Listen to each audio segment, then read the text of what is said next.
Hi, my name is Juliana Fenech and I'm the founder of Lignan Stories, a storytelling agency set up to support parents of 5 to 10-year-old children in using storytelling in their daily life in order to build a stronger connection with their children.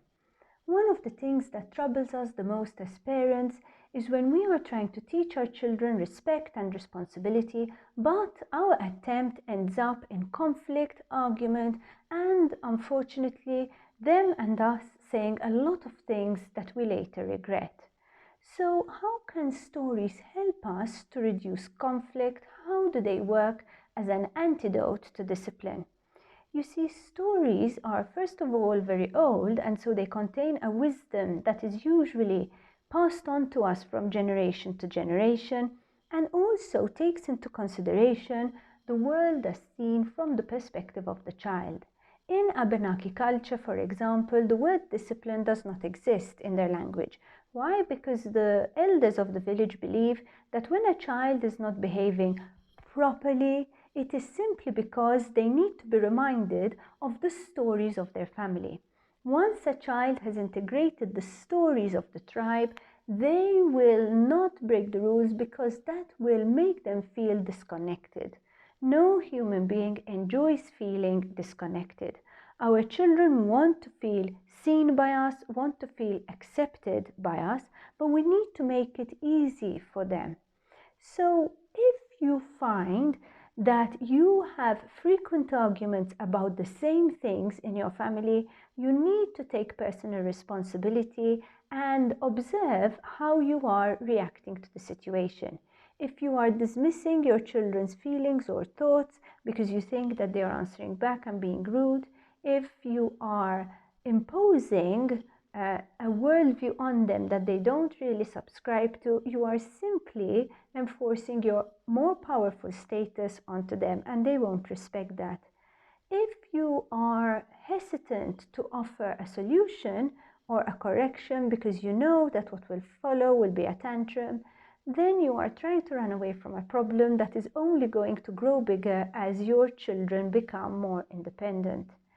So what I suggest you do instead of those 3 ways which don't work is to map out the situation from your child's point of view. Just like Piglet and Winnie the Pooh, children are small and the world can seem like a big scary place to them. We are so rushed and burnt out and tired sometimes we forget how difficult life is and how to our children many things can seem overwhelming.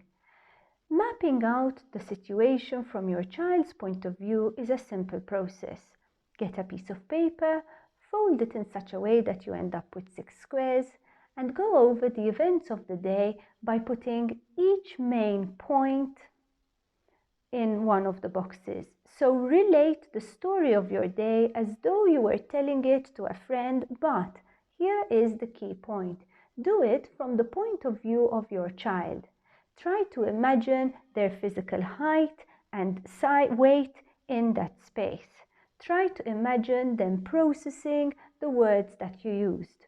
Try to imagine them reflecting back at you the feelings of frustration, of burnout, of overwhelm perhaps, that they are seeing in you. Once you map out the situation from your child's point of view, rather than white-knuckling it and sticking to your own point of view, you will be able to respond with compassion. Correction transforms into compassion. Believe me, you will achieve better results that will last in the long term. Forcing ourselves onto our children, both in terms of mindset and in terms of ideology and in terms of value, isn't going to work, especially as they grow older. So from when they are very little, we need to enter a dialogue. We need to find a common ground. Mapping the experience through the child's point of view shows the child that you care, that you really understand and you see them. So they will be more open to negotiation. Good luck with trying this out. I'm sure it's going to work for you, but if you need to understand the process better or would like more information, then I strongly suggest that you sign up for our newsletter at www.lignanstories.com/contact. I'll be in touch soon. Stay safe.